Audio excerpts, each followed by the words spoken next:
Daily idli தோசையே சாப்பிட்டு சாப்பிட்டு போர் அடிச்சிருச்சு. இன்னைக்கு ஒரு சேஞ்சுக்கு ஒரு கஞ்சி செய்யலான் இருக்கேன். அது என்ன கஞ்சி அப்படின்னு பார்ப்போம். இதுல வெள்ளை உளுந்து கருப்பு உளுந்து இருக்கு. இன்னைக்கு நான் கருப்பு உளுந்து கஞ்சி தான் பண்ண போறேன்.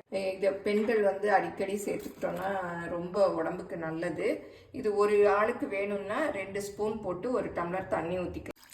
இது செட்டிநாடு டீக்வுட் துடுப்பு. இந்த மாதிரி கஞ்சி எல்லாம் மிக்ஸ் பண்றச்ச இந்த மாதிரி துடுப்புல பண்ணோம்னா கட்டி இல்லாம நல்லா வரும். அடுப்புல வச்சு கிளறச்சியும் கையும் சூடுபடாது.